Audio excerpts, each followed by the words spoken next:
greetings to our readers. We are starting today a new set of interviews in our Out of the Press section, where we are willing to discuss some important issues concerning publishing, such as peer reviewing, the high prices of books and access to journals, the challenges of new technologies, etc. Hope you enjoy this new set of interviews. And we will start this series with the merger of the Gruyter and Brill. And we have with us today Maurits van den Boogert, co-chief publishing officer of the Gruyter Brill, who is going to share some insights on this merger and also on other topics concerning publishing. Hope you enjoy this video.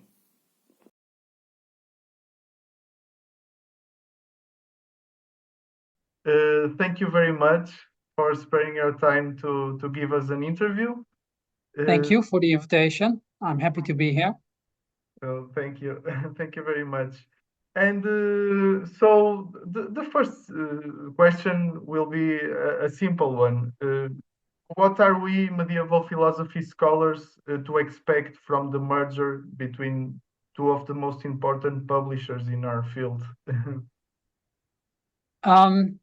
It's in a way the merger should not.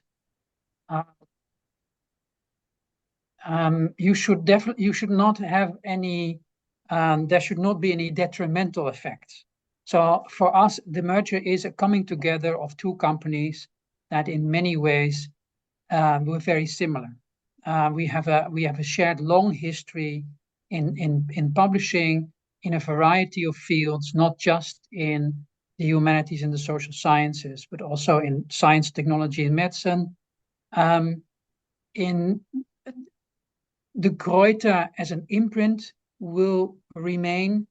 Brill as an imprint will remain, and for many of the scholars who read and also write our books, the books that we publish, there shouldn't really be much of. They shouldn't notice that much. There will be the same people they talk to, and the publishers who they are now familiar with, whom they meet at conferences. They can continue to talk to these people. They can continue to the series that they are used to looking at for exciting new publications, as well as the journals. They will still be there.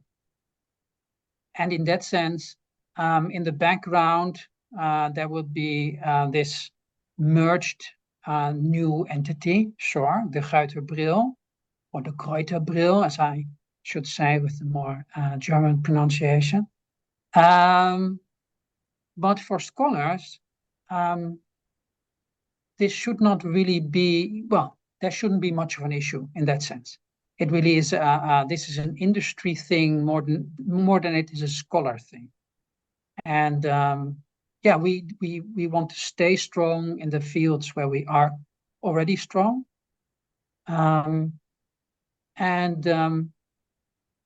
It is important that the imprints that we have, not just the Gruyter, not just Brill, if there are others, because I know that also in Germany, the Fink imprint is strong in philosophy, perhaps not medieval philosophy, but we will be aiming to maintain the diversity that is sort of that is visible already and that needs to stay visible.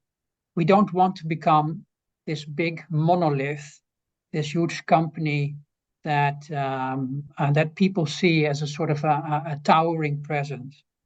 That is not the idea. We should really remain approachable. The personal approach that we've had, that we are accessible to scholars, that we meet them at conferences, that it's really easy to talk to us, that should stay. Yes, thank you very much.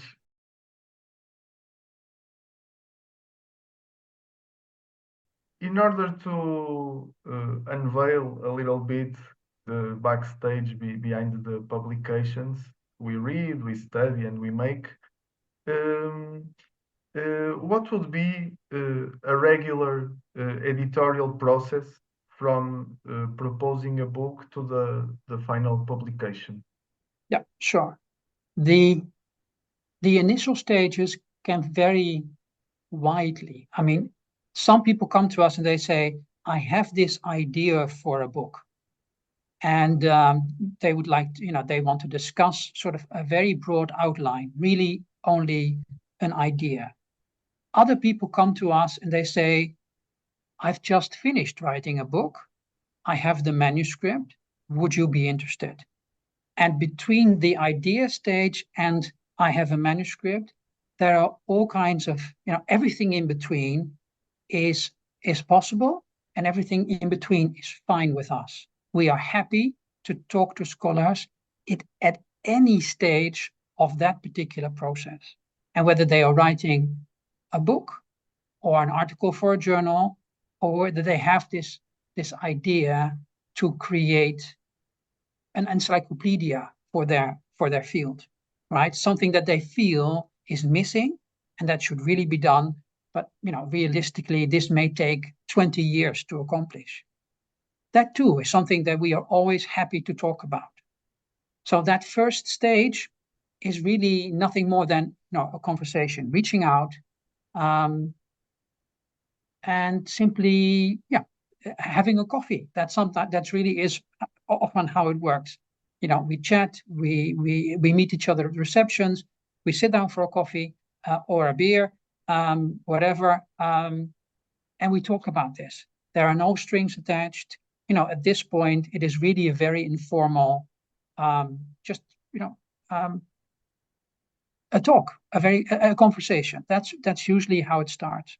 Sometimes, of course, people immediately send in the manuscript, but again, that's only just one of the possibilities. What we then do, when it comes to that sort of stage where it is more concrete, where there is perhaps a manuscript, we ask scholars not to send it out to 5 or 6 publishing houses at the same time. The reason for that is the moment we receive a manuscript, we start investing time and to some extent money in it. Because when we send it out for peer review, which we always do, we pay reviewers for the effort. And it's not a huge amount that we pay them, but it is an investment in our quality control mechanisms. Other publishers do the same thing. If we all do that simultaneously, that is not particularly cost effective for most of us. So, like other publishers, we ask that if you enter into a serious conversation with any publisher, and that can be de Gruyter or Brill or anybody else, a measure of exclusivity for that conversation is important. Otherwise, you waste other publishers. There can only be one successful publisher out in the outcome, and the others will be wasting time and energy. But that's important for all of us. So when it becomes concrete, talk to just one publisher. If that doesn't work out, move on to the next one.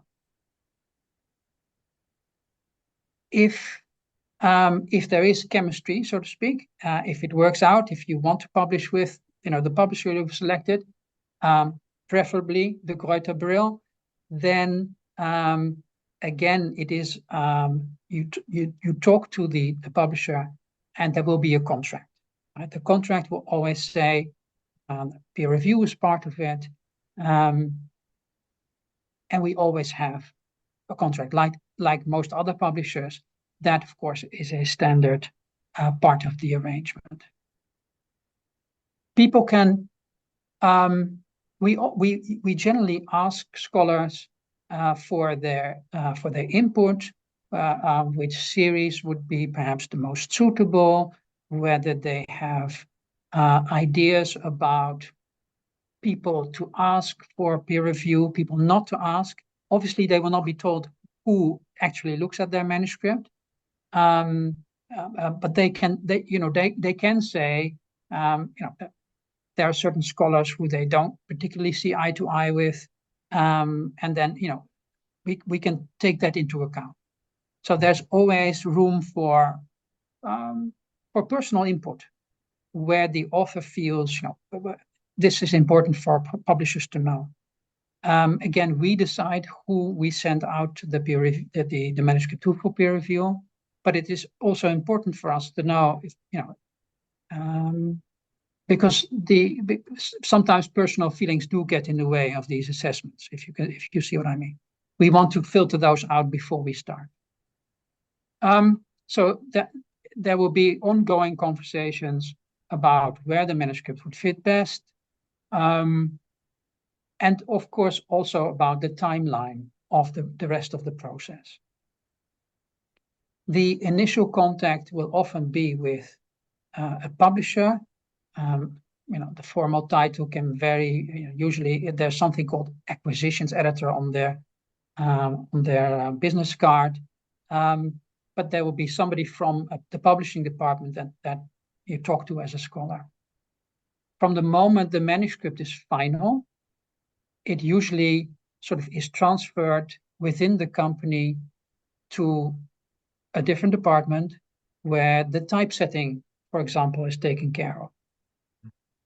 Right? So when the whole thing has been peer reviewed, finalized, accepted formally, the contract is signed, then you move over to, shall we say, the production element. And that is when the typesetting is done. You get one proof, then you get a second proof to make sure that the corrections of the first proof have been implemented correctly. And then ideally, we would have a final PDF. The print file is then sort of goes in two directions internally. There is the ebook, which in modern publishing is at least as important as the printed book. And there is the printed book itself. So ideally, the ebook is on the platform before we have the printed book. It should be quicker to achieve. Sometimes there are, in that sense too, there are queues. We publish a lot of books, but still, E really is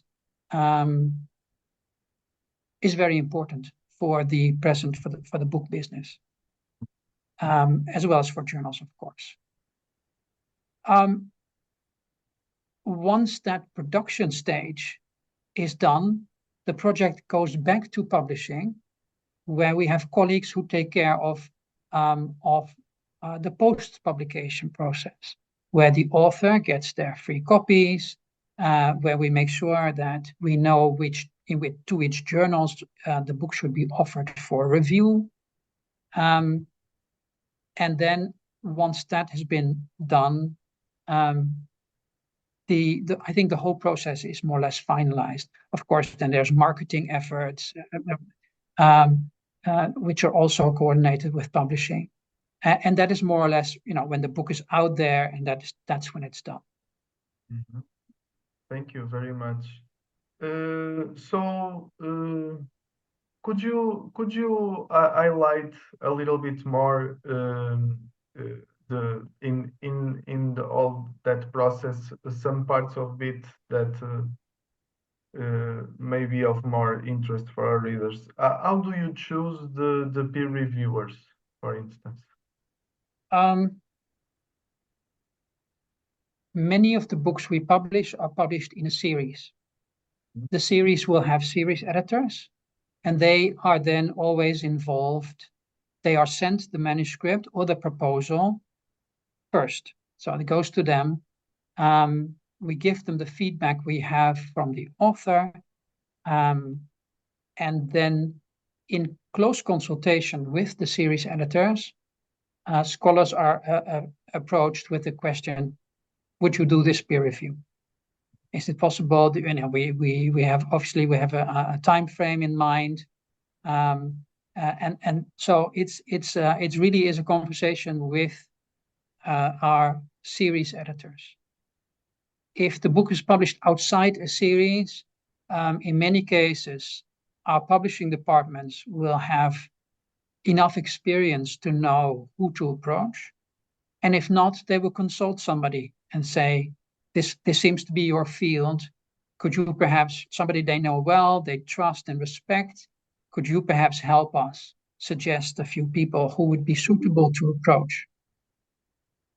So this is not something that we do on our own initiative. It is always in consultation with scholars to make sure that the process is as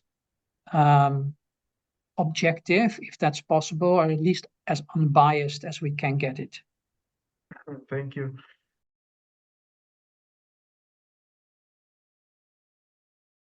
Now, maybe a more provocative question. One of the complaints we usually have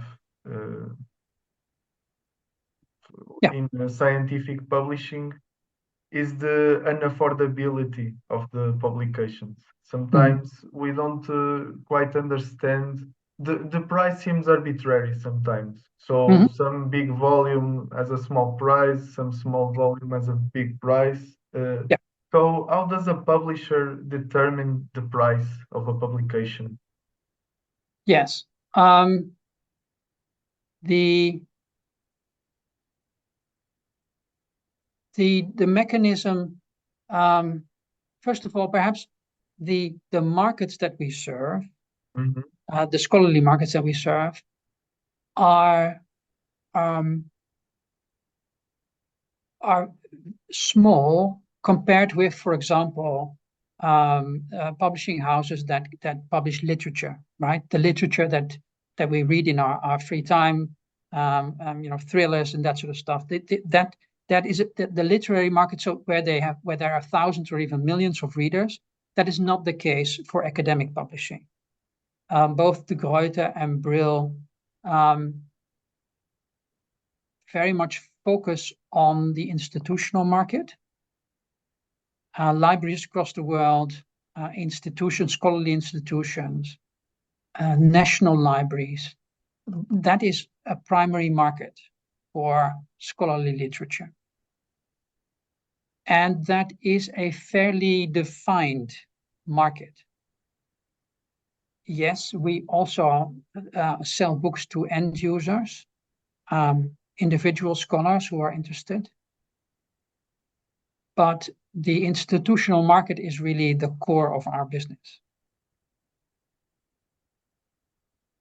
For both the Gruyter and Brill, it has been and it will remain important that the scholarly quality of what we publish is central.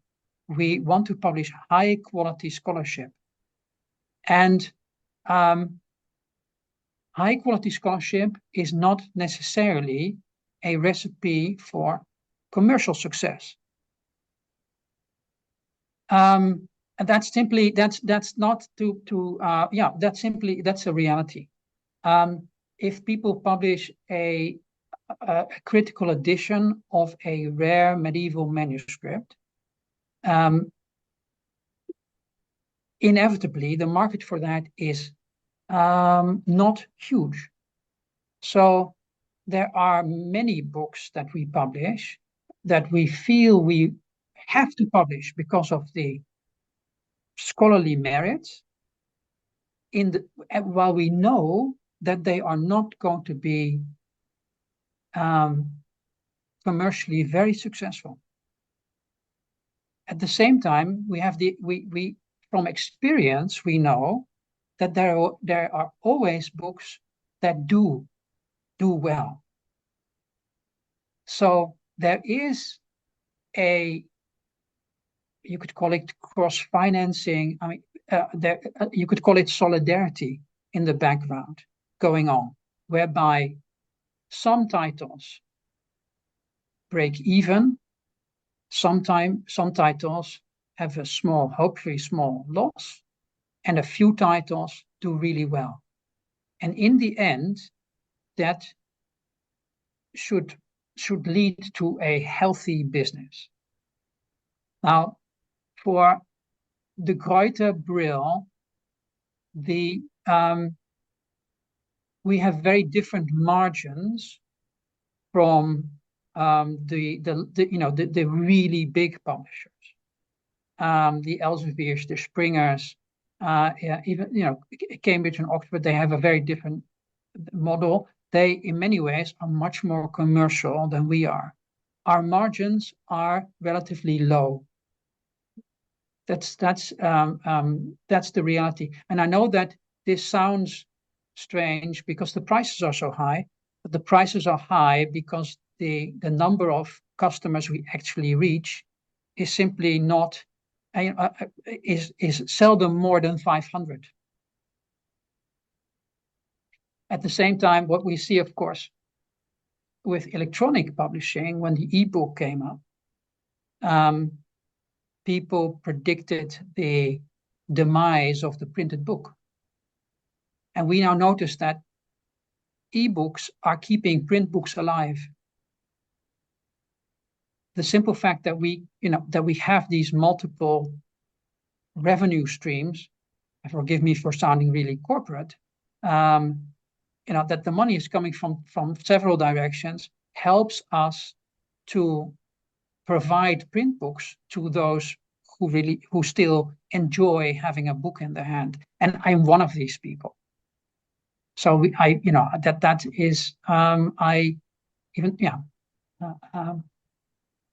publish a lot of ebooks. They are important for our revenue.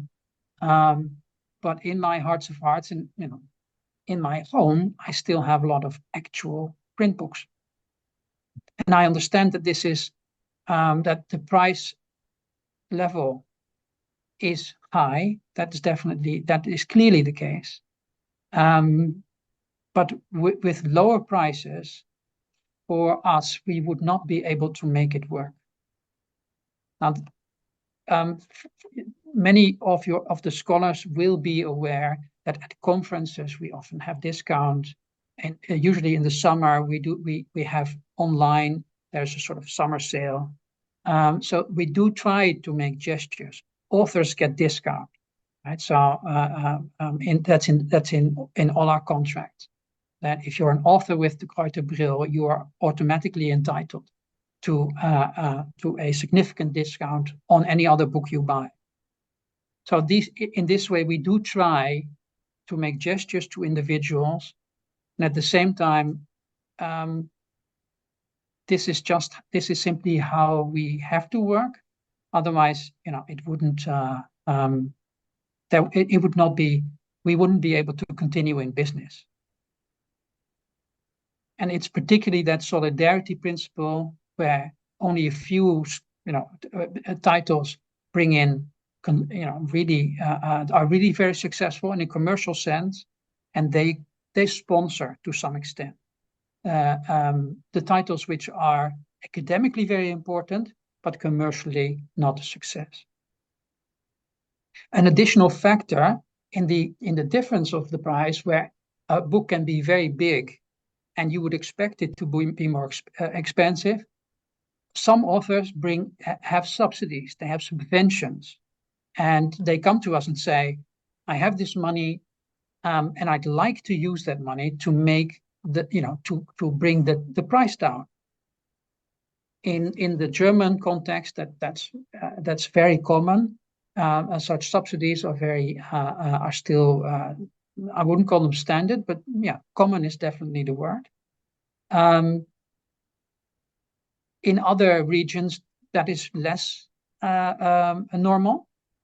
People simply don't have access to that kind of money, and then the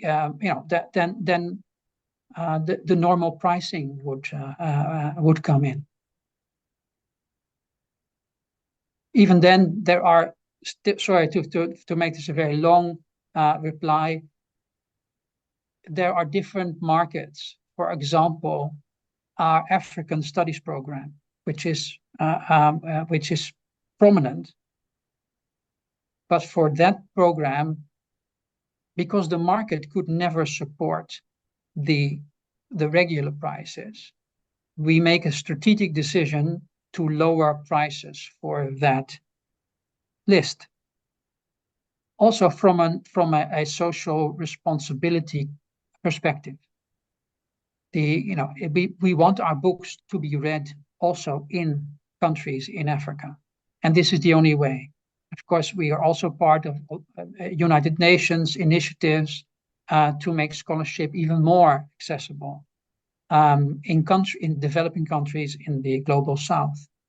So the prices that people see on the website and they are asked to pay when a book is just published, yes, they are high. There are all kinds of mechanisms behind that, which many scholars do not see. Thank you very much. In your editorial choices, you are willing sometimes to not making a profit because you think that publication is scholarly important sometimes. If for example, I mentioned earlier a text edition of a medieval text. Mm-hmm. We know, we have experience. We know how many copies we would normally sell in the first year, or the first 5 years of a work like that. And at the same time, we understand that text editions are fundamental for new research in any given field, philosophy, history, wherever. Mm-hmm. So we have a basic understanding that these text editions are so vital for the progress of scholarship that we take a calculated risk and say, well, this will probably be one of the less commercial projects, but hopefully it will be something that we continue to sell a few copies per year for a longer time, because unlike a monograph about any given topic that is now current in the field, such text editions have a bit of a longer tail, as we call them, a longer sales pattern. And it's a calculated risk, but for us it is important that the quality of scholarship comes first. And we know that other publishers are no longer publishing text editions, that other publishers no longer publish Festschrifts because they are not profitable enough anymore.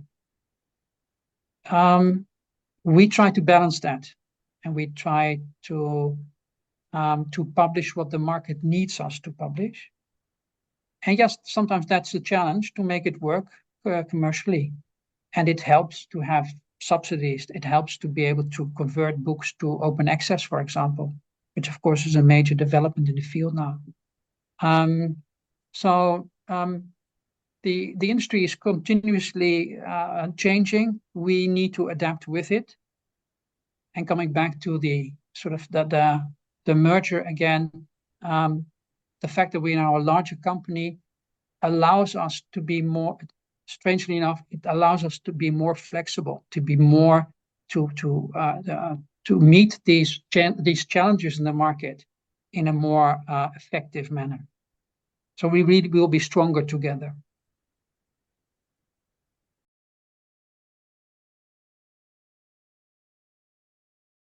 What about the technological shifts we live in? These challenges of artificial intelligence, automatic translation, all these new applications, even for instance for the publishing of critical editions, automatic recognition of a written text, all that. Do you have a plan? Do you have a strategy for the future in order to, I don't know, benefit from these challenges and also to prevent the quality of the scholarly publication to be lowered by them? Yes, we do. We are developing policies and views on these topics. In many cases, AI leads to the creation of very useful tools. As you mentioned, optical character recognition for manuscripts is a wonderful new tool. It's been around for a couple of years. Some scripts are more difficult to decipher than others, but this is definitely a development that will continue to go on and on until various scripts in various languages will become suitable, so to say, or the systems will be developed that can handle these kinds of texts, and that those are invaluable tools for scholars, and they should definitely use them. It saves them months and years of time being able to convert manuscripts into editable text, to be able to read some of these texts better. There will be all kinds of other techniques that will give us a much clearer picture of what the text actually say. All these tools should be available, and we recognize that their use is inevitable for scholars. It saves them a lot of time. It saves them, and also in scholarship, time can be money. If you have a project that needs results in a certain amount of time, that's essential. We always emphasize that these tools must be used wisely. We always rely on our scholars to check whether the OCR is correct.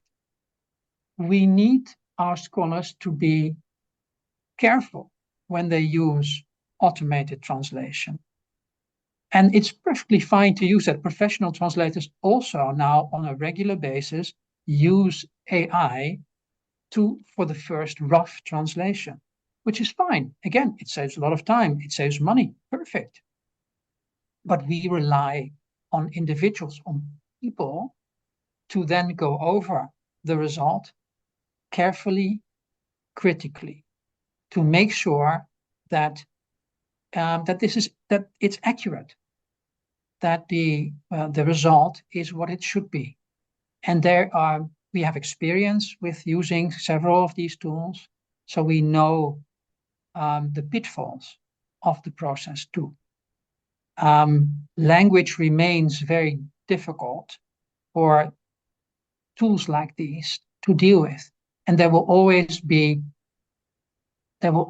areas, there will always be nuances that the computer will not understand. And their human intervention is essential to add that nuance, to make sure that the reader gets it.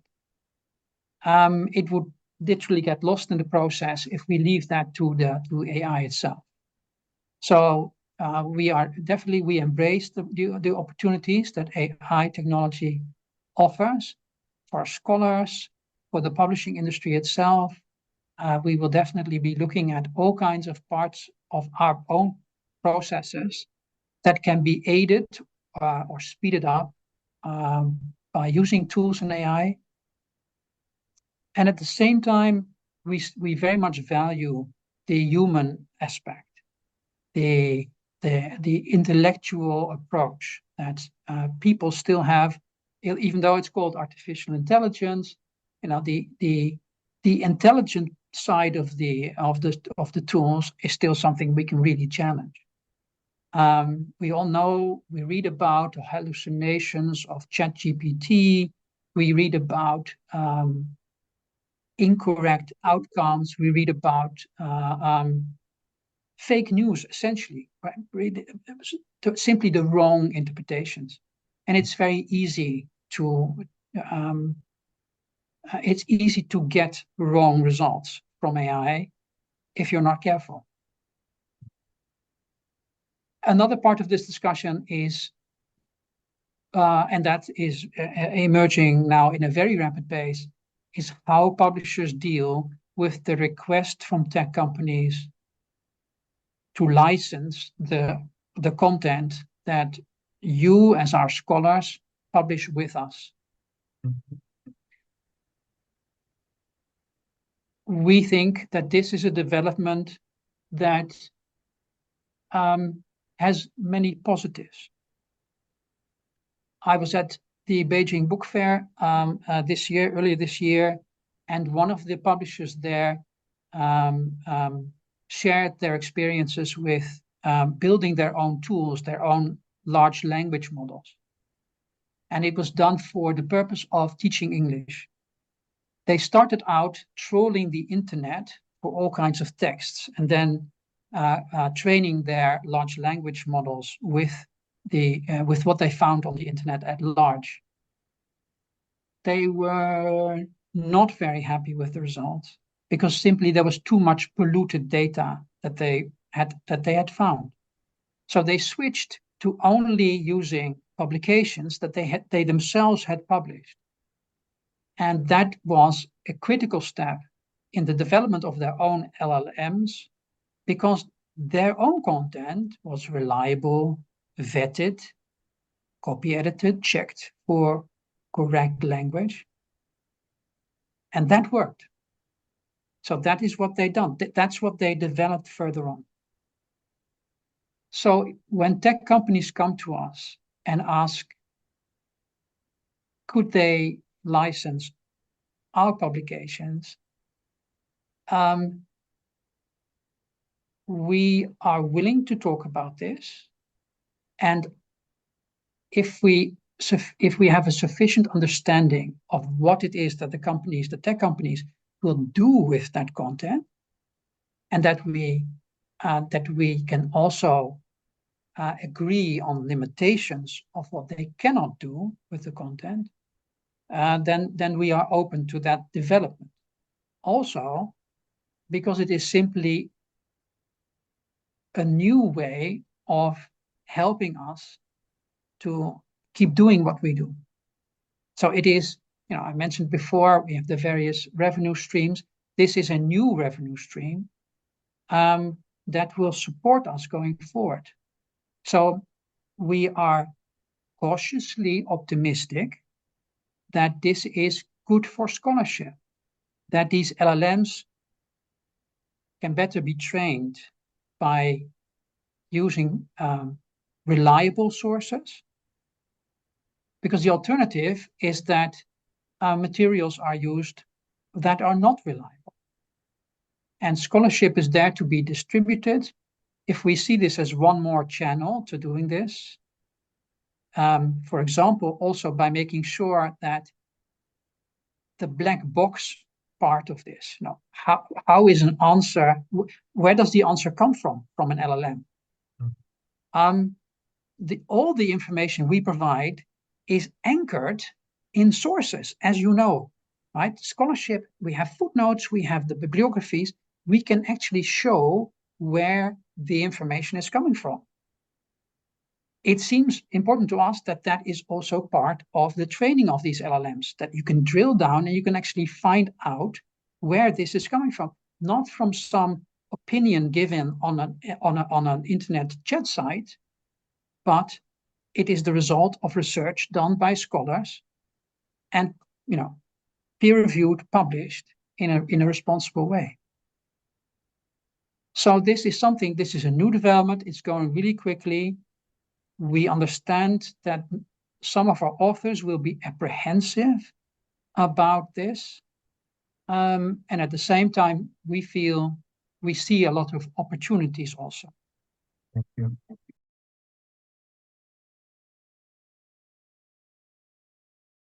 To finish our interview, a more personal question.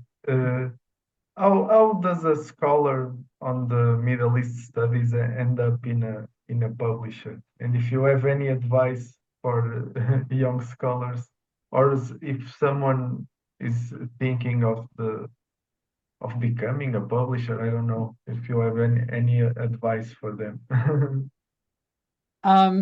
The question of how I came to publishing, is partly connected with my with the fact that as a student I